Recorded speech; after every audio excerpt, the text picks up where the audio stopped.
il a imposé un arrêt brutal à toutes les activités sportives et privé les journalistes sportifs de la matière première. Le coronavirus a paralysé plusieurs secteurs. Nous avons voulu savoir comment fonctionnent les rédactions sportives depuis la fermeture des stades. Franck Simon de France Football, collaborateur de RFI et de Canal+ Sport Afrique, depuis son confinement en région parisienne, raconte. Je travaille donc à distance. Je n'ai pas travaillé sur toute la durée de cette période.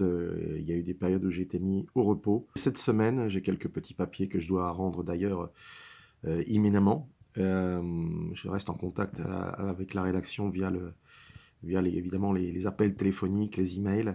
Et puis évidemment, on a aussi un groupe WhatsApp qui a été créé à France Football pour pouvoir converser.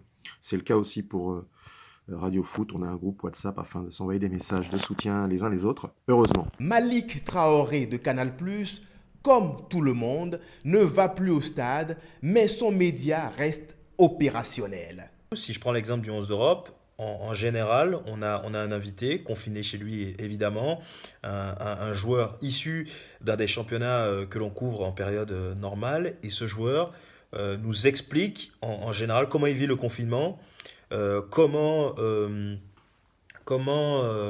il arrive à rester au top physiquement et psychologiquement. Et évidemment, on parle beaucoup de terrain, on parle beaucoup de sport en faisant un mini bilan un petit peu à l'heure actuelle de la saison de l'intéressé. De la France, rendons-nous à Conakry. 6 médias qui se consacrent entièrement au sport résout à sa manière la nouvelle équation.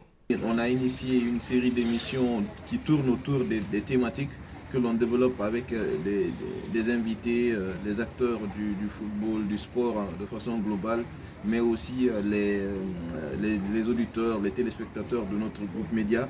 On les fait participer à beaucoup d'émissions, notamment on concocte avec eux cette semaine par exemple le 11 des 20 dernières années de l'équipe nationale de Guinée. À Alger, le bi-hebdomadaire Botola ne chôme pas, sauf que les habitudes ont changé un peu. Les conditions de travail, elles ont bien sûr beaucoup changé. On essaye d'avoir un minimum de personnes au niveau de la rédaction. Le jour de bouclage, je suis, on va dire, avec un journaliste, un correcteur et un agent de montage pour faire la maquette du journal. Comme à Alger, au Bénin, à Cotonou et à Parakou, les journalistes sportifs béninois continuent d'animer leurs émissions. Nous essayons en semaine d'entrer en contact avec les internationaux béninois pour qu'ils nous envoient des vidéos de la manière de comment ils vivent le confinement chez eux. Et ensuite, nous essayons également de faire le tour de la toile pour voir les informations concernant, par exemple, les décisions des instances fêtières du football et d'autres petits biscuits pour pouvoir meubler les pages de 5 sur 7 sports et également nos magazines. Difficile de continuer à pas tenir nos émissions, les grandes émissions sportives qui sont suspendues pour l'instant. On se contente des pages sport et qui sont meublées difficilement tout autour du confinement des joueurs, des aides que des internationaux apportent à leur pays pour faire face à cette crise. Sans match, les week-ends sont moroses au Ghana.